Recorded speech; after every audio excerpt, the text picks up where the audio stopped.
नमस्कार दोस्तों, to IAS academy में आपका बहुत बहुत स्वागत है। मेरा नाम कुलदीप सिंह है और हम लोग बात कर रहे हैं एचपीएस प्रीलिम्स मार्क बूस्टर 2.0 के बारे में। जी हाँ guys, this is the day 9 of this series जिसमें हम लोग रिवाइज कर रहे हैं सारा सिलेबस, सारा जनरल स्टडीज का syllabus and we are focusing कि हमारी रिविजन जो है अच्छे से हो जाए ताकि हम लोग पेपर में जो है बहुत अच्छे से परफॉर्म कर सकें। ज्योग्राफी इन्वायरमेंट में कवर अप कर रहा था, टोटल 14 लेक्चर्स मैंने लेने थे, तो ये जो है दिस इज डे 9 से 9th लेक्चर मेरा चल रहा है इसके ऊपर। And again I will try to cover it as much as possible, जितना ज़्यादा वाइडेस्ट कवरेज कर पाऊंगा उतना करने की कोशिश कर रहा हूं मैं। सो पिछली बार हम लोगों ने भी checked out the drainage system जो कि इंडिया में देखने को मिलता है, क्लाइमेट के बारे में थोड़ा सा बात किया। आज जो है I will be talking about the soil, the agriculture, irrigation and the vegetation in India. ठीक है जी, इसके बारे में हम लोग बात करेंगे। सो गाइज, अगर स्टार्ट करने से पहले फटाफट से एचएएस प्रीलिम्स मार्क बूस्टर 2.0 का जो एप्लीकेशन में हम लोगों ने कोर्स बना रखा है, जाके आज ही डाउनलोड करो एप्लीकेशन को। और साथ में ये कोर्स को जो है जाके यहाँ पे बहुत सारे टेस्ट पड़े हैं, फ्री ऑफ कॉस्ट हैं, आप जाके उनको जरूर टेस्ट जरूर दो। ये आपको बेसिकली रिवाइज करवाने में हेल्प करेगा और जो है आपके क्वेश्चन की कवरेज भी आपकी अच्छी हो जाएगी। ठीक है, एमसीक्यू प्रैक्टिस करने का आपको यहाँ पे मजा आएगा। एनीवेज, सो हम लोग पढ़ते हैं अपने फटाफट से आज के टॉपिक के ऊपर। टॉपिक जो है that is soil, vegetation, agriculture and irrigation. ये टॉपिक मैं कवर करने की कोशिश करूंगा और इसके बाद एक छोटा सा टॉपिक होगा that will be on minerals and transportation and energy sector. So ये थोड़ा सा बात करेंगे। तो इसके साथ में ज्योग्राफी खत्म करके I will move towards environment. आज जो हम लोगों ने बात करनी है, I will start with soil. So soil basically क्या चीज होती है? This is the top most layer of our earth crust. ठीक है जी, जो थिन वेदर्ड लेयर होती है हम लोगों की क्रस्ट के ऊपर, जो बिल्कुल छोटी सी वेदर्ड लेयर आपको देखने को मिलती है रॉक की या रॉक्स की, इसको हम लोग क्या बोलते हैं? This is called as the soil. ठीक है जी, ये जो सॉइल है इसी के अंदर आपको जो है जो भी मतलब कि जैसे जीवाणु हो गए, आपके न्यूट्रिएंट्स हो गए, ऑर्गेनिक इनऑर्गेनिक मिनरल्स हो गए, ये आपको देखने को मिलते हैं। एंड इसी ये जो है soil, it plays a very very important role for because ये क्या करती है? वेजिटेशन को ग्रो करने के लिए या फिर वेजिटेशन को सपोर्ट करने के लिए सबसे इंपॉर्टेंट रोल प्ले करती है। ठीक है जी, सॉइल की फटाफट से हम लोग लेयर्स के बारे में बात कर देते हैं। लेयर्स आपको पता होना चाहिए कौन कौन सी लेयर होती हैं। सबसे ऊपर की जो लेयर होती है सॉइल की, उसे हम लोग ओ लेयर बोलते हैं, जो कि अभी इट इज जस्ट लाइक, इसको हम लोग ऐसे कह सकते हैं, इट्स अ लिटर लेयर या फिर आपका जो है सरफेस लिटर लेयर है, बिल्कुल सरफेस के ऊपर होगी। इसी के आपके जो है इसी के ऊपर फूल, पत्तियां, टहनियां, ये सारी चीजें जो है गिरती हैं और धीरे धीरे जो है ये क्या करती हैं? ये ऑर्गेनिक मैटर बनाती हैं। ठीक है, तो ये वो वाला एरिया है। जैसे अगर आप बात करो, ये छोटा सा ऊपर एक घास देख पा रहे हो आप, तो ये वो वाला एरिया जहाँ पे ये सॉइल जो है ऑर्गेनिक मैटर के साथ मिल रही है।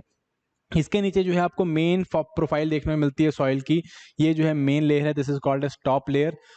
टॉप सॉइल भी बोलते हैं इसे, या फिर ए लेयर भी बोलते हैं इसको हम लोग, टॉप सॉइल भी बोल देते हैं इसको हम लोग। अगेन, जब भी हम सॉइल के बारे में बात करें तो हम लोग एक्चुअली इस लेयर के बारे में बात करें, बिकॉज यही वो लेयर है जो कि जिसके अंदर inorganic minerals and organic minerals आपको यहाँ पे मिक्स होते हुए दिखते हैं। यहीं पे आपको ह्यूमस कंटेंट देखने को मिलता है और यहाँ पे ही जो आपको जो है लिविंग माइक्रोब्स हो गए, आपके लाइक बरिंग एनिमल्स है, वो आपको सारे यहाँ पे देखने को मिलेंगे। ठीक है जी, अगर हम सॉइल इरोजन की बात करते हैं, सॉइल न्यूट्रिशन की बात करते हैं, सॉइल फर्टिलिटी की बात करते हैं, तो हम सब जो है वो ए लेयर की बात कर रहे हैं या टॉप सॉइल की बात कर रहे होते हैं। ठीक है कि नहीं? इसके बाद आती है आपकी अगेन जो वेल डेवलप्ड सॉइल होती है, उनके अंदर आपको जो है एक ई लेयर देखने को मिलती है। This E layer is actually the layer of transition, जहां से क्या होता है, ऊपर से जो मिनरल्स होते हैं, जो इंपॉर्टेंट ऑर्गेनिक इनऑर्गेनिक मिनरल्स होते हैं, वो नीचे की तरफ को लीच करते हैं, जिसे हम इलुविएशन बोलते हैं। ठीक है जी, illuviation. So it is starting with E, illuviation. और इस लेयर को हम लोग क्या कहते हैं? इलुविएटेड लेयर या इलुविएशन जोन बोल देते हैं। So this is E layer. ठीक है जी, इसके बाद फाइनली जो है सेकंड लेयर आती है, इसे हम सब सॉइल भी बोल देते हैं या इसे हम लोग बी लेयर भी बोल देते हैं। सारी जो भी आपकी ऊपर से मिनरल्स लीच होकर नीचे आ रहे हैं, वो यहाँ पे आके कलेक्ट होते हैं और वो क्या बनाते हैं? बी लेयर बनाते हैं। ठीक है जी, यहीं तक आपको जो है रॉक्स वेदर्ड मिलती हैं। उसके नीचे जो आपको क्या मिलेंगे? रॉक्स, अनवेदर्ड रॉक्स मिलेंगे आपको, या पार्शियली वेदर्ड रॉक्स देखने को मिलेंगे। मोस्टली ये वो पेरेंट रॉक्स हैं जिसके कारण ये पर्टिकुलर सॉइल बनी हुई है या जिससे ये पर्टिकुलर सॉइल बनी हुई है। यहाँ पे वेदरिंग बहुत कम होता है एंड यहाँ पे माइक्रोबियल एक्टिविटी भी बहुत कम है। और जनरली ये बेसिकली क्या है? It is just a parent material. ठीक है, सो ये आता है आपका C and R. C is a parent material and उसके नीचे आपको बेडरॉक देखने को मिल जाता है। ठीक है, सो ये बेसिकली लेयर्स हैं आपकी सॉइल की। तो जब मैं सॉइल की बात करता हूँ तो सॉइल जो है उसके अंदर क्या कॉम्पोनेंट्स है ना, क्या कॉम्पोजिशन है सॉइल की, ये हम लोग देखते हैं। जो जनरली कोई भी सॉइल होती है उसके अंदर आपको क्या होता है? अराउंड 50% जो है उसमें आपको वाटर एंड गैसेस देखने को मिलेगी, वाटर एंड गैसेस देखने को मिलती हैं। एंड देन रेस्ट 50% जो है उसके अंदर आपको न्यूट्रिएंट देखने को मिलते हैं, जैसे कि आपका 5% इसके अंदर आपको यहाँ पे मिलेगा देखने को, दिस इज ऑर्गेनिक मिनरल और ऑर्गेनिक मटेरियल, एंड रेस्ट 45% जो है आपको क्या देखने को मिलता है, उसमें आपको पार्टिकल्स देखने को मिलते हैं, जैसे कि आपको सैंड मिलेगी, सिल्ट मिलेगी एंड क्ले मिलेगी। ठीक है जी, ये पार्टिकल्स आपको देखने को मिलते हैं। ठीक है, सो 50% में अगेन सबसे पहली बात क्या है, 50% में 25% वाटर है, 25% गैसेज हैं, देन उसके बाद सैंड सिल्ट क्ले जो है वो 45% बनाते हैं, ऑर्गेनिक मैटर जो है वो क्या बनाता है, वो आपका 5% बनाता है। You can C in any soil, अगर ये सॉइल जो है इसमें सैंड सिल्ट और जो क्ले का पार्टिकल्स होते हैं, बाकी तो मैंने आपको बता दिए, सैंड सिल्ट और जो क्ले की कॉम्पोजिशन होती है, जो 45% मैंने आपको कॉम्पोजिशन बताई, ये डिसाइड करती है कि सॉइल किस प्रकार की होने वाली है। अगर सैंड और सिल्ट जो है वो दोनों ही डोमिनेंट वे में डोमिनेंट पड़े हैं उसके अंदर, जैसे ऑलमोस्ट 40% सैंड और सिल्ट है और अराउंड 20% आपको क्ले देखने में मिलता है, तो इसको हम लोग जो है लूमी सॉइल बोल देते हैं, सिंपली इसे हम लूम बोल देते हैं। ठीक है, लूम में जो है आपको सब्सटेंशियली तीनों तरह के आपको सैंड सिल्ट एंड क्ले देखने को मिलेगी। ठीक है, एक और चीज जो सैंड सिल्ट क्ले होती है वो क्या करती है, वो सॉइल के टेक्सचर को भी डिफाइन करती है। जैसे अगर आप रेत उठाओगे जिसमें बहुत ज्यादा सैंड होगा, सिल्ट और क्ले बहुत कम होगी, तो वो आपका खुरदरी दिखेगी, हाथ में खुरदरी होगी और लाइक वो जो है उसका टेक्सचर बड़ा रफ सा होगा। एंड सिमिलरली अगर आप क्ले उठाओगे जिसमें क्ले की क्वांटिटी ज्यादा है, तो वो आपको बहुत ज्यादा स्मूथ और चिकनी देखने को मिलेगी। ठीक है, सो इससे जो है बेसिकली इसके अपीयरेंस में भी फर्क पड़ता है। एंड सैंड सिल्ट क्ले जो है ये बहुत सारी प्रॉपर्टीज भी देता है सॉइल को। ठीक है, अगर किसी सॉइल में आपको अगर किसी सॉइल में आपको सैंड की क्वांटिटी और सिल्ट की क्वांटिटी ज्यादा है, तो कंपैरेटिवली ज्यादा अच्छी वेल ड्रेन्ड सॉइल वो होगी। ठीक है ना, अगर वो सैंड की बहुत ही ज्यादा है तो क्या होगी, उसको हम सैंडी सॉइल बोल देते हैं, सैंडी लूम बोल देते हैं। ये सॉइल जो है बेसिकली क्या होती है, ये पानी को बिल्कुल होल्ड नहीं करती, पानी उसी टाइम पर्कुलेट कर जाता है, जैसे आपने डेजर्ट सॉइल्स देखी होंगी। ठीक है जी, तो आपकी जो लूम है, लूम किसे हम बोलते हैं, लूम बेसिकली हम उसे बोलते हैं जहां पे आपको अगेन 40% सैंड देखने को मिलती है, 40% सिल्ट देखने को मिलती है और 20% क्ले देखने को मिलती है। जब सैंड का पोर्शन ज्यादा होता है तो हम लोग इसे सैंडी लूम बोल देते हैं, जब सिल्ट का पोर्शन ज्यादा होता है तो हम इसे सिल्टी लूम बोल देते हैं, और जब क्ले का पोर्शन 40% के आसपास में जाता है तो उसे हम लोग क्लेई लूम बोल देते हैं। ठीक है, सो ये आप कुछ मैप को रेफर कर सकते हो, eventually this can help you define कि sandy loam, silty loam and clayey loam क्या होता है। ठीक है, यहाँ पे मैं आपको क्वेश्चन भी दूंगा, सिंस आपने ये सब पढ़ लिया है ऑलरेडी, तो मैं आपको यहाँ पे क्वेश्चन दे रहा हूँ कि भाई एक क्रॉप है आपकी, लेट अस से वीट। ठीक है जी, सो आप मुझे बताओगे कि वीट के लिए जो है किस प्रकार की क्रॉप अच्छी, किस प्रकार की सॉइल अच्छी होगी, सैंडी लूम, सिल्टी लूम या फिर क्लेई लूम, ये आप मुझे बताओगे कमेंट सेक्शन में। ठीक है जी, चलो आगे चलते हैं हम लोग। उसके बाद हम बात करते हैं सॉइल्स हमारे इंडिया में कौन कौन से प्रकार के देखने मिलते हैं। So again according to NCERT ये हमें सॉइल्स यहाँ पे देखने मिलती है, alluvial, black, red, yellow, laterite, arid, saline, peaty and, organic soils and last is forest soil जो हमको देखने को मिलती है। अगेन परसेंटेज जरूरी है, एलुवियल सॉइल जो है 22% के आसपास में, ब्लैक सॉइल जो है सबसे ज्यादा सॉइल जो हमें देखने को मिलती है हमारे इंडिया में वो है black soil which is around 29.6%, इतना जो है आपको ब्लैक सॉइल देखने को मिलता है। देन सेकंड इज आपका रेड और yellow soils, and then eventually third is your alluvial soil जो कि इंडो-गंगेटिक रीजन में आपको देखने को मिलता है या कोस्टल रीजन में आपको देखने को मिलता है। ठीक है जी, एक स्पेशल यहाँ पे इसको आपको डिटेल में आपने, आई एम श्योर ये सारी डिटेल में पढ़ी होंगी आपने, बट इंपॉर्टेंट चीज यहाँ पे याद रखने के लिए क्या है, ब्लैक सॉइल सबसे ज्यादा है। And again almost all soils, her soil में आपको जो है क्या होगा, यहाँ पे ये सॉइल जो है आपको पोटाश में और लाइम में, रूल ऑफ थंब है, आपका हाँ रूल ऑफ थंब है बेसिकली कि पोटाश और लाइम जो है उसमें वो आपको ऑलमोस्ट इन सारी सॉइल्स में ज्यादा देखने को मिलेगा, बट इसमें जो है नाइट्रोजन एंड ह्यूमस कंटेंट जो है वो क्या होगा, वो कंपैरेटिवली कम देखने को मिलता है। सो ऑलमोस्ट हर आपकी भारतीय जो सॉइल होती है उसके अंदर हम लोगों को हम लोगों को यूरिया या हम लोगों को नाइट्रोजन या ह्यूमस हम लोगों को ऐड करना पड़ता है उसे फर्टाइल बनाने के लिए। ठीक है जी, सो ये सारी सॉइल्स में आपको देखने को मिलेगा।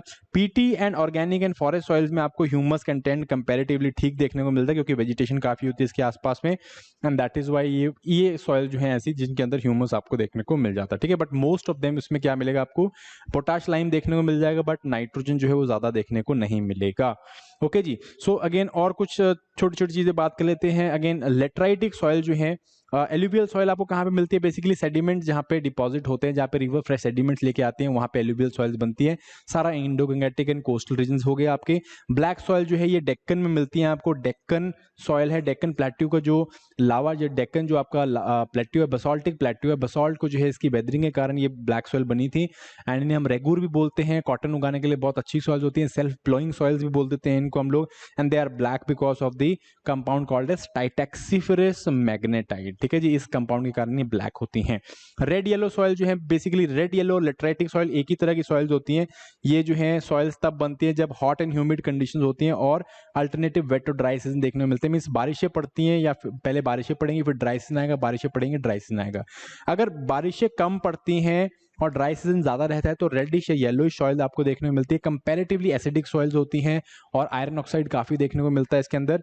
लेटराइटिक सॉइल जो है वो आपके क्या होंगी, वहां वो उन रीजन में पड़ेंगी जहाँ पे बारिश भी ज्यादा हो रही है और सूखा भी ज्यादा पड़ रहा है। मींस वेट और ड्राई सीजन बहुत ज्यादा कैरेक्टरिस्टिकली देखने को मिलते हैं, वहां पे आपको लेटराइटिक सॉइल देखने को मिलेंगी। ठीक है जी, इनका भी पीएच कम होता है। एंड सबसे इंपॉर्टेंट चीज जो है, ये सॉइल जो है they are these type of soils are very good for brick making. तो यहाँ पे आपको बहुत सारे ब्रिक क्लिन्स भी देखने को मिलते हैं, ईंट के भट्टे यहाँ पे आपको देखने को मिल जाते हैं। ठीक है, एरिड सॉइल्स आपको कहाँ पे देखने को मिलेगी, जो हमारा रेगिस्तान या अर्ध रेगिस्तानी जो रीजन है, एरिड सेमी एरिड रीजन है, वहां पे सेलाइन सॉइल जो है थ्रू आउट इंडिया देखने को मिलती है। मार्शिस वाले रीजन में जहाँ पे दलदल या मार्शी टाइप इलाका जहाँ पे पानी खड़ा रहता है, वेपोरेशन होती है, सॉल्ट आ जाता है, ये सॉइल्स हम लोगों को अब पंजाब हरियाणा में भी देखने को मिल रही है। अलग अलग नाम जो आते हैं, जैसे रे है, खल्लर है, ये हम अलग अलग नाम बोल देते हैं इनको, क्यों, ये बेसिकली कैनाल इरिगेशन का हमें नेगेटिव इफेक्ट देखने को मिल रहे हैं। एंड देन उसके बाद पीटी ऑर्गेनिक सॉइल जो है ये आपको दलदली मार्शी टाइप इलाकों में देखने को मिलती हैं। फॉरेस्ट सॉइल सारा जो आपका फॉरेस्ट रीजन है वहां पे आपको देखने को मिलता है। ठीक है जी, सो आप यहाँ पे देख सकते हो this is all forest soil वाला रीजन है आपका, ये फॉरेस्ट सॉइल है। ये आपकी एलुवियल वाला रीजन है आपका, ये सारा एलुवियल वाला रीजन है। This is black soil, this is red soil, और ये बीच में जो पैचेज है यहाँ पे बारिशें बहुत हो रही हैं, वहां पे जो है आपको क्या मिल रहा है, बेसिकली लेटराइटिक सॉइल्स देखने को मिल रही हैं। ठीक है, सो आई होप ये आपको समझ में आ गया है। ओके, दिस इज एरिड वाला सॉइल। ठीक है, सो सॉइल्स के बाद हम लोग जो है अभी बात करते हैं वेजिटेशन के ऊपर। ठीक है, यहाँ पे एक टॉपिक है आपका सॉइल इरोजन का। तो सॉइल इरोजन, उसके क्या मेजर्स हो सकते हैं, काउंटर मेजर्स हो सकते हैं, इंपॉर्टेंट है टॉपिक, तो प्लीज उसको आप अपनी तरफ से एक बार रिवाइज जरूर कर लेना। सॉइल इरोजन होता क्या है, क्यों हो रहा है, इंडिया में एक्सटेंड कितना है सॉइल इरोजन का, एंड फाइनली इसके जो है किस तरह से हम लोग रेमेडियल मेजर्स ले सकते हैं सॉइल इरोजन के। ठीक है, जैसे काउंटर बंडिंग, काउंटर प्लॉइंग हो सकता है, स्टेप फार्मिंग हो गया, मल्चिंग हो गया, बहुत सारे इसके एग्जाम्पल्स हैं, तो प्लीज उसको अपनी तरफ से कर लेना आप यहाँ पे। ओके, फिर हम लोग बात करते हैं वेजिटेशन हमारे देश में किस प्रकार की देखने को मिलती है। देखो भाई, वेजिटेशन जो है सबसे इंपॉर्टेंट टॉपिक है। वेजिटेशन जो है किस चीज से इफेक्ट होती है, कि क्या चीज जो है वेजिटेशन को इन्फ्लुएंस करती है। तो वेजिटेशन को इन्फ्लुएंस करने वाली सबसे इंपॉर्टेंट चीज जो है वो है rainfall, and second is temperature. ठीक है जी, रेनफॉल और टेम्परेचर जो है बहुत इंपॉर्टेंट रोल प्ले करती है। उस हिसाब से हम लोगों ने क्या कर रखा है, हम लोगों ने रेनफॉल एंड टेम्परेचर के हिसाब से हम लोग देख सकते हैं कि हमारी वेजिटेशन को हमने अलग अलग कैटेगराइज कर रखा है। ठीक है, सो रेनफॉल के हिसाब से हमने देखो टाइप ऑफ वेजिटेशन कैसे देखने को मिलते हैं, जहां पे 200 से ज्यादा सेंटीमीटर रेनफॉल एक साल में देखने को मिलती है, वहां पे आपको एवरग्रीन रेन फॉरेस्ट देखने को मिलता है। ये भी रूल ऑफ थंब है आपका। 100 से 200 के बीच में मॉनसून डेसूडियस या फिर मॉइस्ट डेसूडियस आपको देखने को मिलते हैं। 50 से 100 सेंटीमीटर के बीच में ड्राई डेसूडियस, और अगर 50 सेंटीमीटर के आसपास में, पहले 100 सेंटीमीटर वाले में ड्राई डेसूडियस, 50 सेंटीमीटर वाले में आपको ट्रॉपिकल सवानास देखने को मिलेंगी। 25 से 50 सेंटीमीटर में आपको श्रब्स टाइप के, थॉर्नी श्रब्स आपको देखने मिलेंगे, ड्रॉर फकैकिया देखने को मिलेंगी। एंड 25 सेंटीमीटर से नीचे आपको ज़ेरोफाइटिक वेजिटेशन देखने को मिलती है, जैसे कि आपको कैक्टस एंड ऑल ये सब देखने को मिलता है। ठीक है, इसको अगर प्लेन स्केल में मैं आपको दिखा के कोशिश करूं तो इस तरह से देखो, आपको एवरग्रीन जो है लंबे लंबे बड़े बड़े पेड़ होंगे और 60-60 मीटर लंबे पेड़ हो जाते हैं, बहुत घने जंगल होते हैं। जो कैनेपी है वो 60-70% जो है कैनेपी हो जाती है, और बहुत ही ज्यादा घने और बड़े जंगल होते हैं आपको। ठीक है, सब कुछ काई से घिरा होता है, एवरग्रीन होता है, पैरासाइटिक प्लांट्स मिलते हैं, एपिफाइट्स मिलते हैं, ये सारी चीजें होती हैं। ठीक है, मॉइस्ट डेसूडिस में क्या होता है, पेड़ थोड़े छोटे हो जाते हैं और जंगल थोड़े कम लग्जूरियस हो जाते हैं, और बेसिकली जो पेड़ों का जो डेंसिटी है, जो आपका कैनोपी की डेंसिटी है, वो भी कम हो जाती है। ठीक है, ये कंपैरेटिवली लेस डेंस, यहाँ पे आपको डेंसिटी, कैनोपी डेंसिटी 40 to 70 के आसपास में देखने को मिलती है परसेंट, यहाँ पे जो है 70 प्लस देखने को मिल जाती है। ठीक है, उसके बाद ओपन डेसूडियस फॉरेस्ट या ड्राई डेसूडियस फॉरेस्ट में आपको क्या देखने को मिलेगा, जनरली जो है पेड़ काफी खुले खुले देखने को मिलेंगे, जंगल बहुत ओपन जंगल देखने को मिलेंगे, और यहाँ पे जो है 40% के आसपास ये आपको जो है डेंसिटी देखने को मिलती है। ठीक है, सवानाज में आ जाओगे तो वहाँ पे इक्का दुक्का ही आपको पेड़ देखने को मिलेंगे, बट यहाँ पे मोस्टली क्या देखेंगे, आपको घास देखने को मिलती है, ग्रासेस देखने को मिलती है। सवानाज का मतलब ही क्या होता है, ग्रास होता है। ठीक है, इसके बाद आप आ जाओगे एरिड वाले में, तो वहाँ पे क्या होगा, बिल्कुल पानी सूखा है, तो वहां पे आपको सिर्फ क्या मिलेंगे, वहां पे आपको डॉर्फ फकैकियास या फिर आपको श्रब्स मिलेंगे, जैसे मैले मुल्गा, इस तरह की श्रब्स आपको देखने को मिलती हैं। तो इस तरह से आप स्केल में इसको देख सकते हो। आई होप ये आपको समझ में आया होगा। ओके, फिर एक और चीज यहाँ पे देखते हैं, अकॉर्डिंग टू टेम्परेचर। टेम्परेचर के हिसाब से देखा जाए तो टेम्परेचर के हिसाब से भी अलग अलग वेजिटेशन देखने को मिलती है। इंडिया में टेम्परेचर तो ज़्यादा रेंज वेरी नहीं करती है, बट हम लोग ऑल्टीट्यूड के साथ टेम्परेचर का वेरिएंस देखते हैं और उसके हिसाब से हम लोग यहाँ पे वेजिटेशन की चेंजेस देखते हैं। ठीक है जी, जैसे कि base of the mountain to top of the mountain चलते हैं हम लोग, तो पहले 1000 मीटर तक जो है आपको क्या देखने को मिलेंगी, वही ट्रॉपिकल वेजिटेशन ही देखने को मिलेगी, जो हमने यहाँ पे डिस्कस करी, ये वाली ट्रॉपिकल वेजिटेशन ही देखने को मिलती है आपको। ठीक है कि नहीं, ट्रॉपिकल वेजिटेशन टिल 1000 मीटर्स, 1000 से 2000 मीटर्स के बीच में यहाँ पे आपको देखने को मिलेगी सब ट्रॉपिकल वेजिटेशन देखने को मिलती है। ठीक है जी, सब ट्रॉपिकल वेजिटेशन है। 2000 से ऊपर जो है आपका 2800 3000 के बीच में जो है 1500 1800 से स्टार्ट हो जाती है, 2000 3000 तक जाती है, 2500 3000 तक जाती है। इसको हम लोग बोल देते हैं temperate vegetation, this is temperate vegetation. And finally जो है 3000-3500 के ऊपर जो है हम लोग क्या देखने को मिलती है, हम लोगों को एल्पाइन वेजिटेशन देखने को मिल जाती है। ठीक है जी, तो ट्रॉपिकल वेजिटेशन बिल्कुल नॉर्मल आपको वेजिटेशन देखने को मिलेगी, जैसे आम के पेड़, खैर के पेड़, टीक के पेड़ भी आपको देखने को मिल जाएंगे, सफेदे देखने को मिल जाएंगे। सब ट्रॉपिकल में आपको जो है थोड़ा बहुत जो है चीजें चेंज हो जाएंगी, कंडीशन चेंज होंगी, आपको पाइन के पेड़ देखने को मिल जाएंगे। टेम्परेट वेजिटेशन में आपको जैसे सीडार के पेड़, हिमालयन सीडार जिसे हम देवदार भी बोलते हैं, वो आपको देखने को मिलेंगे। देवदार के पेड़ हैं, आपको फिर के पेड़ मिलते हैं, स्प्रूस के जंगल देखने को मिलते हैं आपको, इस तरह के। एंड अल्पाइन वेजिटेशन में आपको जो है छोटे छोटे आपको श्रब्स देखने को मिलते हैं, जैसे कि फेमस है रोडोडेंड्रियन। ठीक है जी, रोडोडेंड्रियन के आपको पौधे या बुरांस के पौधे जो है, स्टेट फ्लावर भी है हिमाचल का, सो बुरांस के पेड़ या बुरांस के आपको पौधे देखने को मिलते हैं। और ऊपर चल जाओगे तो आपको जूनिपर्स या फिर आर्मटेजिया, इस तरह के जो है छोटे छोटे आपको श्रब्स या बेरी बेयरिंग बुशेस देखने को मिल जाते हैं। तो ऐसे से हम ऊपर जाते हैं तो वेजिटेशन क्या हो जाती है, चेंज हो जाती है। ठीक है जी, सो इसके हिसाब से हमने इस वेजिटेशन को, हमारी वेजिटेशन को 5 मेन टाइप्स में डिवाइड कर रखा है और 16 सब टाइप्स में डिवाइड कर रखा है। मैं सारी नहीं आपको डिटेल में बताऊंगा, ये आपने रिवाइज कर रखी है already. Vegetation 5 main, moist tropical, dry tropical and montane. ठीक है, मॉइस्ट ट्रॉपिकल बहुत ज्यादा बारिश, ड्राई ट्रॉपिकल कम बारिश, मॉन्टेन वाले रीजन दैट में जो हमने पीछे माउंटेन वाला हिस्सा किया उसमें सब ट्रॉपिकल, टेम्परेट एंड अल्पाइन। ठीक है जी, यहाँ पे मैंने ट्रॉपिकल क्यों नहीं लिया, बिकॉज ट्रॉपिकल ऑलरेडी यहाँ पे कवर हो रखा है। ठीक है, इसकी फर्दर 16 सब टाइप्स में आपको जस्ट बता देता हूँ, कुछ इंपॉर्टेंट टॉपिक्स लगे तो मैं आपको बता भी दूंगा। ठीक है, moist tropical means rainfall comparatively क्या है, ज्यादा है, rainfall is between 100 to 200 centimetres. Wet tropical, wet evergreen, wet evergreen देखने को मिलते हैं, सेमी एवरग्रीन देखने को मिलते हैं, सारे एवरग्रीन पौधे हैं, जैसे कि वेस्टर्न घाट्स हो गया, आपका ईस्टर्न हिमालयस हो गया, वहां पे आपको देखने को मिलेंगे। मॉइस्ट डिसूडियस आ जाता है इसके अंदर, मोस्टली आपका जो आपका जहाँ पे रेनफॉल, मानसून रेनफॉल काफी अच्छी होती है, वहां पे मॉइस्ट डिसूडियस आपको देखने को मिलेंगे। एंड देन लिटोरल स्वाम्प्स, ये बेसिकली दलदली मार्शी टाइप इलाके जो आपको देखने को मिलते हैं, और लिटोरल रीजन जो कि आपका कोस्ट लाइन के पास में देखने को मिलते हैं। इसके बहुत एक इंपॉर्टेंट एग्जाम्पल है, दिस इज मैनग्रूव्स। मैनग्रूव जो है बहुत important, they are type of halophytic plants. Halophytic plants हैं, हेलोफाइट्स हैं, जो कि सॉल्ट टॉलरेंट होते हैं। हेलो का मतलब सॉल्ट, फाइटिक मीन्स वो प्लांट जो सॉल्ट को टॉलरेट कर लेते हैं, तो सॉल्ट टॉलरेंट प्लांट्स हैं। कुछ इन्होंने जो है क्या कर रखी है, वो इन्होंने आपका अडेप्टेशन कर रखे हैं इस तरह के हाई सॉल्ट एनवायरनमेंट में, हाई वाटर एनवायरनमेंट में रहने के लिए, जैसे कि न्यूमैटोफोर्स हैं, स्टिल्ट रूट्स हैं आपकी, इसके अलावा जो है विविपरी फॉर्म ऑफ रिप्रोडक्शन है, ये सारी चीजें आपको यहाँ पे देखने को मिलती है, बहुत सारी जगहों में मिलता है। सब इंडिया का सबसे ज्यादा आपको मैनग्रोव कहाँ पे देखने को मिलता है, सुंदरबन में। ऑलमोस्ट 50% जो मैनग्रोव है वो सुंदरबन में ही देखने को मिलते हैं इंडिया में। इसके अलावा बहुत सारी जगहों में मिलते हैं, gulf of Kutch Khambhat region है आपका, गल्फ ऑफ मन्नार वाला रीजन है आपका, सो ये आपका इधर अपना केरला के बैक वाटर्स वहां पे देखने को मिलता है। सो ये एक इंपॉर्टेंट टॉपिक है, मैनग्रोव्स करके जाना है, बहुत इंपॉर्टेंट है। और प्लस आपको ये भी देख के जाना है कि इंडिया में कौन कौन से रीजन्स में मैनग्रोव्स आपको देखने को मिलते हैं। ठीक है जी, आगे आता है ड्राई ट्रॉपिकल में, ट्रॉपिकल ड्राई एवरग्रीन। ठीक है जी, ये ड्राई एवरग्रीन आपको सिर्फ कहाँ पे देखने मिलेंगे, स्मॉल से पैच में देखने मिलेंगे आपका सदर्न इंडिया में, सिर्फ तमिलनाडु वाले रीजन में, जहाँ पे नॉर्थ ईस्ट रिट्रीटिंग मानसून आता है और वहाँ पे 2-3 महीने बहुत ज्यादा बारिश होती है, तो वहाँ पे जो है इस तरह के ड्राई एवरग्रीन वेजिटेशन देखने को मिलती है। ठीक है, tropical dry deciduous, mostly north India जो है ट्रॉपिक ऑफ कैंसर के ऊपर वाला पोर्शन, वहाँ पे ड्राई डेसिडुअस आपको वेजिटेशन देखने को मिलती है। मॉइस्ट डेसिडुअस का एग्जांपल देता हूँ मैं आपको, जैसे कि चंदन है, ठीक है ना, आपने सैंडलवुड सुना होगा, तो sandalwood is a very good example of it.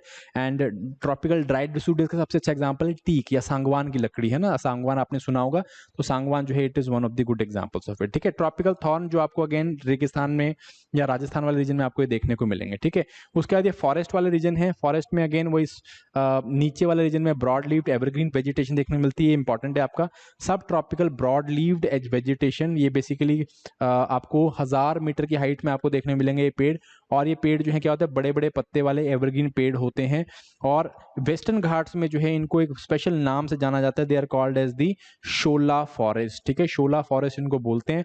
Very very important, याद रख करके जाना। शोला फॉरेस्ट कहाँ पे मिलते हैं? वेस्टर्न घाट्स में मिलते हैं। एवरग्रीन फॉरेस्ट है, पैचेज में मिलते हैं और 1000-1200 मीटर की हाइट में आपको देखने को मिल जाते हैं। पूछा हुआ क्वेश्चन शोलास के ऊपर, तो तब मैं आपको बता रहा हूँ।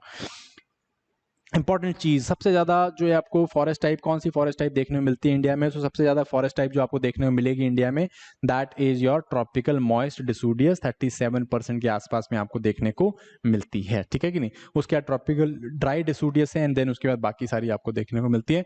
याद रखना, ट्रॉपिकल मॉइस्ट डिसूडियस जो है वो अराउंड 37% आपको देखने को मिल जाएंगे। ठीक है, ये कुछ एरियाज है आप यहाँ पे देख सकते हो ट्रॉप्स, हर एक वेजिटेशन के, जो आपने आई एम श्योर कर भी लिया होगा, तो मैं इसके ऊपर ज्यादा डिटेल में नहीं जा रहा हूँ गाइस, क्योंकि ये रिविजन चल रहा है और मुझे पता है कि आपने वेजिटेशन देखी कौन सी कहाँ पे कैसी मिलती है, तो इसको मैं आपको नहीं एक्सप्लेन कर रहा। आई होप ये आपको थोड़ा सा पता होगा। ओके, आगे चलते हैं हम लोग। इंपॉर्टेंट चीज जो यहाँ से क्वेश्चन पूछा जा सकता है वो है कि अभी जो आपका स्टेट ऑफ फॉरेस्ट रिपोर्ट आती है, 2019 की आई थी, अभी 21 की आई नहीं है। State of forest report India की जो ग्रीन कवर बताता है इंडिया के, तो उसके हिसाब से हमारा जो फॉरेस्ट कवर है वो 21.67% है और ट्री कवर जो है वो 2.89% है। तो इन टोटल जो है 24.56% जो है हमारा क्या है, ओवरऑल ट्री कवर आपको देखने को मिलता है, ओवरऑल फॉरेस्ट कवर आपको देखने को मिलता है हमारे देश में। तो वेरी वेरी इंपॉर्टेंट, प्री के लिए इंपॉर्टेंट फैक्ट है आपका। ठीक है जी। सो अभी जो है हम लोगों ने क्या, पिछले साल के मुकाबले, पिछली बारी के मुकाबले इस बारी हम लोगों ने जो है इसमें क्या करा है, इसमें वृद्धि देखी है। और सबसे ज्यादा इंक्रीज कहाँ पे देखने को मिला है? टॉप जो फॉरेस्ट एरिया में इंक्रीज देखा है कर्नाटका में है, आंध्र प्रदेश एंड देन केरला है। सो कर्नाटका में सबसे ज्यादा जो है फॉरेस्ट जो ग्रोथ है वो हमने देखी है वहां पे। और एरिया वाइज जो हमारी कंट्री में सबसे ज्यादा फॉरेस्ट कहाँ पे देखने को मिलते हैं, वो है आपका मध्य प्रदेश, दूसरा है आपका अरुणाचल प्रदेश। ठीक है जी। सो ये आपको यहाँ पे थोड़ा सा याद रखना है। ओके, सो वेजिटेशन के बाद आगे बढ़ते हैं हम लोग इंपॉर्टेंट टॉपिक के, और इंपॉर्टेंट टॉपिक थोड़ा सा देखते हैं हम लोग। बात करते हैं थोड़ी एग्रीकल्चर की। ठीक है जी, एग्रीकल्चर, हरित या कृषि, जो हम लोग कृषि बात करते हैं। सो एग्रीकल्चर जो है हमारे देश का एक प्राइम मूविंग फोर्स है। It is one of the most important stage of economy, सबसे इंपॉर्टेंट पार्ट है हमारी इकोनॉमी का, और हमारा जो है प्राइम मूविंग फोर्स भी है। बहुत सारे लोग जो है इसमें पोटेंशियली एम्प्लॉयड हैं और बहुत सारे यहाँ से जो है बेनिफिट या फिर सैलरीज या फिर अलाउंसेज या फिर अपनी जो लाइवलीहुड है वो डिराइव करते हैं। एंड एक्सपोर्ट्स में भी बहुत इंपॉर्टेंट रोल प्ले करता है। लॉट ऑफ थिंग्स है ना, बहुत सारे स्टैट्स हैं। ओवरऑल 10% एक्सपोर्ट जो है वो एग्रीकल्चर से किए जाते हैं। लार्जेस्ट प्रोड्यूसर है हम लोग मिल्क के, जूट के एंड पल्सेस के वर्ल्ड में। हम लोग सेकंड लार्जेस्ट प्रोड्यूसर है राइस के, वीट के, टी के हम लोग सेकंड लार्जेस्ट प्रोड्यूसर हैं। ठीक है जी। फ्रूट्स के एंड वेजिटेबल्स के थर्ड लार्जेस्ट हम लोग मरीन, जो आपका मरीन प्रोडक्ट्स हैं हमारे, उसके हम लोग थर्ड लार्जेस्ट प्रोड्यूसर हैं। हम लोग सेकंड लार्जेस्ट हैं इनलैंड फिशरीज में। ठीक है जी, इनलैंड फिशरीज में। थर्ड लार्जेस्ट है आपके मरीन फिशरीज में। मरीन फिशरी मीन जो हम समुद्र से पकड़ते हैं, इनलैंड मीन जो हम लोग अंदर वाले एरिया से पकड़ रहे हैं। ठीक है कि नहीं? सो ये जो है इसमें हम लोग थर्ड लार्जेस्ट हैं। Again around 48% of the employment जो है वो कहाँ से आ रही है हमारी, वो एग्रीकल्चर के ऊपर डिपेंड करती है, डायरेक्टली या इनडायरेक्टली एग्रीकल्चर के ऊपर डिपेंड करती है। So again this is very very important fact. इसके अलावा अगर हम जीडीपी में शेयर की बात करें तो हमेशा से जीडीपी का शेयर जो है 15, जस्ट इंडिपेंडेंस के टाइम तो ये अराउंड 40% के आसपास में था, बट अभी जो है लाइक 2008, 7, 3, 4 के बाद जो हम लोगों ने देखा है हमेशा कंटिन्यूसली घटता हुआ दिखा है हमें, और 15 से 18% के बीच में रहता है। बट 2019-20 में 2020-21 में जो है पहली बारी ऐसा हुआ है कि हमारे जीडीपी का शेयर जो है ऑलमोस्ट 20% टच किया है, जो कि 2003-2004 से के बाद कभी नहीं हुआ था। ठीक है। सो एग्रीकल्चर ने बाउंस बैक किया, क्यों? बिकॉज कोरोना करके बाकी जो इंडस्ट्री है वो थोड़ी कम हो गई थी या थोड़ी कम प्रोड्यूस कर रही थी, वैल्यू जो जीडीपी प्रोडक्शन है कम हुआ था। बट ये एक इंपॉर्टेंट फैक्ट है, तो कहीं ना कहीं प्री में पूछा जा सकता है। ठीक है जी। अभी भी जो है कोरोना टाइम पे 3% जो है पॉजिटिव ग्रोथ दिखा रहा है। ये हमारा देश जो है वो नेट सोन, अगर एरिया की बात किया जाए कि कितना एरिया हम लोग क्रॉप्स के लगाते हैं, तो 43% जो टोटल एरिया है नेट सोन एरिया है, दिस इज अंडर एग्रीकल्चर जो कि वर्ल्ड में सबसे बड़ा है, ठीक है। ये वर्ल्ड का एवरेज जो है अराउंड 32% के आसपास में है। यूएसए जो वर्ल्ड का लाइक अपना नंबर 1 प्रोड्यूसर है फ्रूट एग्रीकल्चर में, तो उसका भी जो है 40% एरिया है, और पर हमारा 43% एरिया है। इसको याद रखना, वेरी वेरी इंपॉर्टेंट। तो ये कुछ बेसिकली स्टार्ट्स हैं एग्रीकल्चर के। एंड देन क्रॉपिंग पैटर्न की बात करते हैं हम लोग। क्रॉपिंग पैटर्न हमारे देश में 3 क्रॉपिंग पैटर्न यूज किए जाते हैं। खरीफ जो कि ऑनसेट ऑफ मानसून के साथ लगाया जाता है और सितंबर अक्टूबर में हम लोग इसे हार्वेस्ट कर लेते हैं। सेकंड इज राबी जो कि हम लोग विंटर्स के ऑनसेट के टाइम पे लगाते हैं, अक्टूबर के आसपास में लगाते हैं, सितंबर लेट सितंबर अक्टूबर में लगाते हैं। और इसको जो है हम लोग समर्स में हार्वेस्ट करते हैं, मार्च अप्रैल के आसपास, अप्रैल मई के आसपास में कर लेते हैं, ठीक है। ये मार्च अप्रैल मई पे चलता है।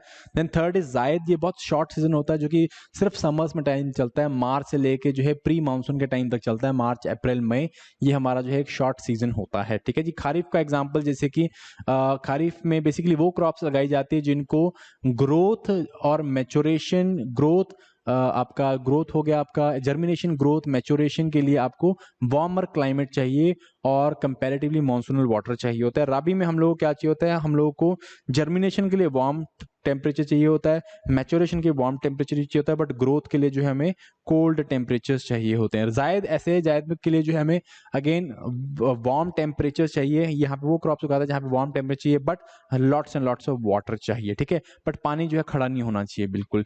खरीफ का एग्जाम्पल बहुत बेसिक एग्जाम्पल हम लोग देख सकते हैं, जैसे हम लोग पल्सेस लगाते हैं, या जैसे हम लोग राइस लगाते हैं, पैडी लगाते हैं, ठीक है जी, कॉर्न लगाते हैं, मस्टर्ड, सॉरी नॉट मस्टर्ड, आपका जो है मेज लगाते हैं। तो ये इसके कुछ एग्जांपल्स हैं।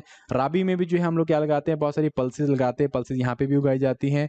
देन अगेन इसके अलावा आपका यहाँ पे मस्टर्ड हो गया, मस्टर्ड हम लोग लगाते हैं, ठीक है। यहाँ पे कॉटन लगाते हैं, बड़ी सारी चीजें यहाँ पे मस्टर्ड हम यहाँ पे लगाते हैं। देन उसका जायद में हम लोग मोस्टली जैसे समर गर्ड हो गया आपका, ठीक है जी, करेले हो गया आपका एग्जाम्पल, क्यूकम्बर हो गया आपका, देन इसके अलावा जो है आपके मेलन्स हो गए, मोस्टली ये हम लोग यहाँ पे लगाते हैं। तो these are the 3 patterns that we take, and इस तरह से हम लोग यहाँ पे क्या करते हैं, रोटेशन करते हैं, ठीक है। Again fun factors, pulses 60% of the pulses दोनों राबी और खारिफ में लगाई जाती है, बट 60% हमारी जो पल्सेस की प्रोडक्शन है वो राबी में होती है, नॉट इन खारिफ, ठीक है जी। ये आपको याद रखना है। क्रॉपिंग सिस्टम देख लेते हैं फटाफट, कौन कौन से क्रॉपिंग सिस्टम है। पहला होता है मोनो या सोलो क्रॉपिंग होता है, जिसके अंदर हम लोग एक क्रॉप एक साल के अंदर लगाते हैं, और देन इसके साथ जो इसकी वेरिएशन होती है, जैसे क्रॉप रोटेशन। इसमें हम क्या करते हैं, एक साल में पहले एक क्रॉप लगाएंगे, दूसरी साल में दूसरी क्रॉप लगाएंगे, तीसरी साल में जो है तीसरी क्रॉप लगाएंगे, या फिर पहली क्रॉप को रिपीट करेंगे। तो क्रॉप को हम लोग कंटिन्यूसली रोटेट करते हैं ताकि जो क्रॉप की फर्टिलिटी है वो बनी रहे, ठीक है जी। देन उसके बाद आता है सिक्वेंशियल क्रॉपिंग। सिक्वेंशियल क्रॉपिंग करते हैं हम एक साल के अंदर जो है एक बारी या 2 बारी या 3 बारी भी हम लोग क्रॉपिंग लगाते हैं, जैसे कि राबी, खरीफ एंड जायद। सो इसे हम डबल क्रॉपिंग, ट्रिपल क्रॉपिंग या क्वाड्रिपल क्रॉपिंग भी हम लोग बोल देते हैं। जैसे कि हम लोग पैडी एंड मस्टर्ड लगा देते हैं, ठीक है जी, या पैडी मस्टर्ड एंड आपका गर्ड लगा लेते हैं, जो कि करेले लगा देते हैं। तो इस तरह के हम लोग क्या करते हैं, हम लोग रोटेशन करते रहते हैं, ठीक है, सिक्वेंशियल क्रॉपिंग। फिर होती है enter cropping. Enter cropping means एक ही समय में हम लोग क्या करते हैं, अलग अलग क्रॉप्स को लगाते हैं और उनको जो है हम लोग उसका एग्रीकल्चर करते हैं, उनको हार्वेस्ट करते हैं, ठीक है जी। एक टाइम पे हार्वेस्ट नहीं होते, बट हम लोग एक टाइम पे लगा देते हैं। जैसे कि रो क्रॉपिंग है, 2 रोज जो है हम लोग अलग अलग चीजों की लगाई हुई है, ठीक है कि नहीं, 2 रोज हमने अलग अलग चीजों की, जैसे एक टाइम पे हमने एक में हमने मेज लगा दिया, दूसरे में हमने पैडी लगा दिया।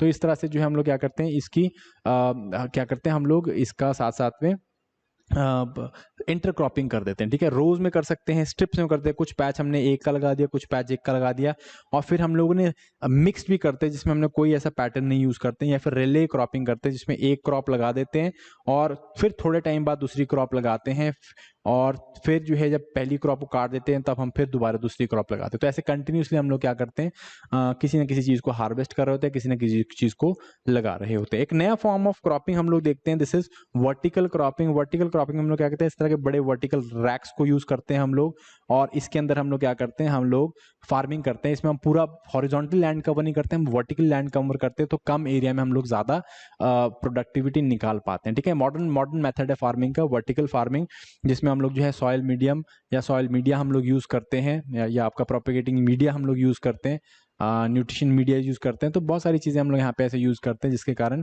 हम लोगों की कंपैरेटिव प्रोडक्टिविटी एंड वाटर का जो कंजप्शन है वो भी कम होता है। ठीक है, ये कुछ मेजर क्रॉप्स आपको देखने मिलती है। फूड क्रॉप्स है, प्लांटेशन, हॉर्टिकल्चरल, कैश क्रॉप्स है।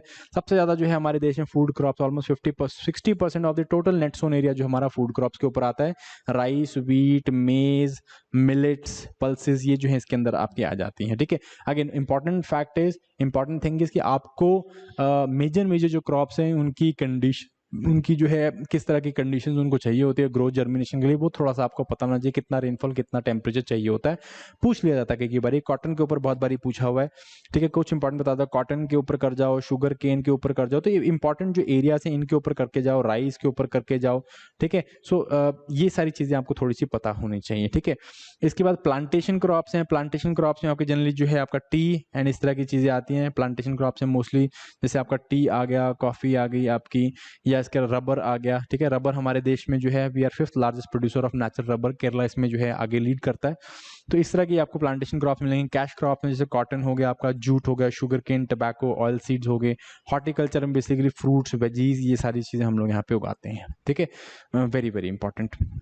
ये कुछ जो है आपके टॉप प्रोड्यूसर्स हैं, इनको सबको एक बार करके डिटेल में नहीं बताऊंगा मैं आपको, ये आप बाद में जाके इस पीपीटी से देख लेना। ओके, फिर आते हैं इरिगेशन के ऊपर। इरिगेशन, ठीक है जी, इरिगेशन या सिंचाई जो है क्यों इतनी इंपॉर्टेंट है, क्या इंपॉर्टेंट रोल प्ले करती है, some facts about it.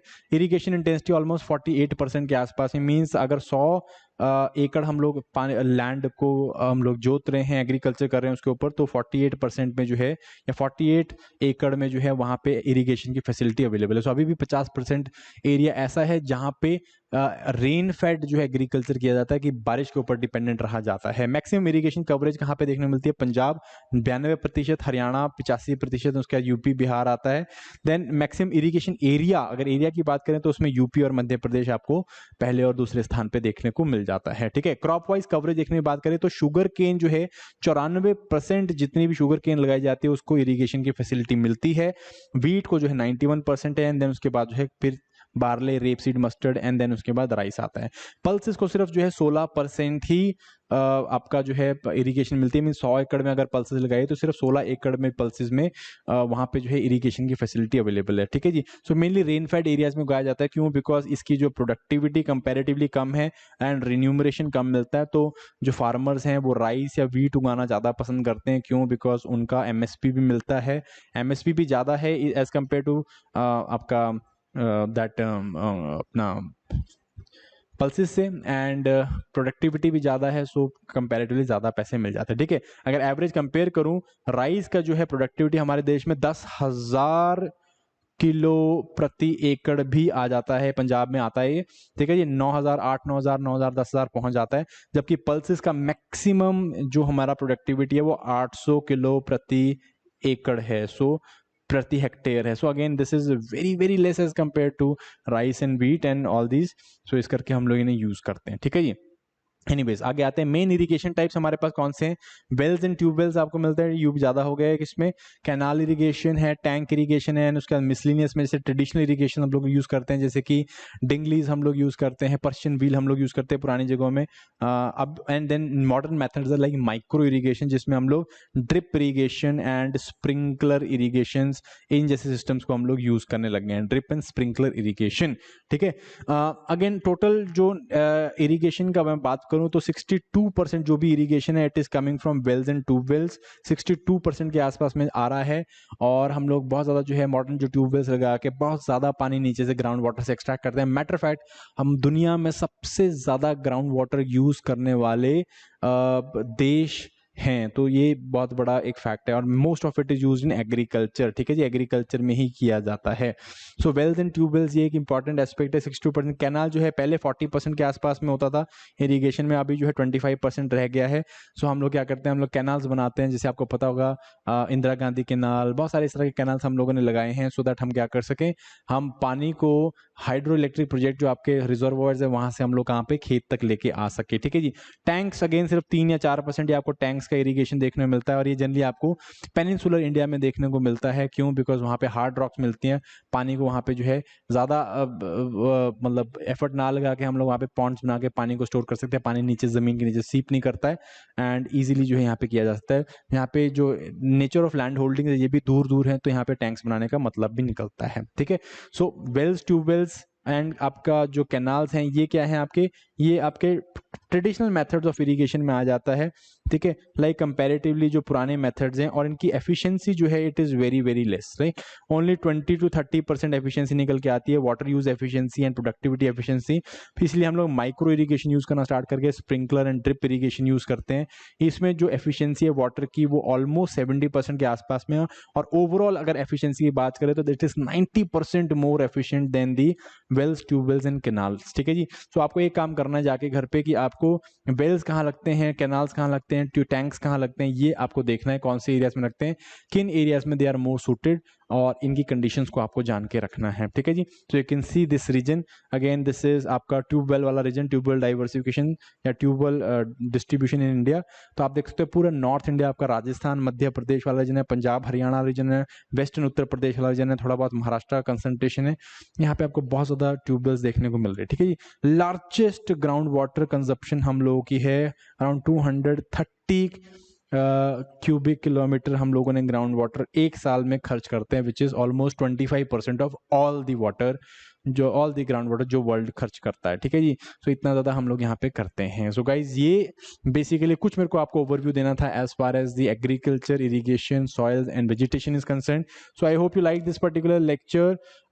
I would be continuing tomorrow with the next lecture, so I hope you are liking them. If you do, please like, share, subscribe, and if you do, just give me a thumbs up. Comment box में कुछ आपको, और if you have any suggestions, you can just type it out. I will definitely look at them and I will get back to you people.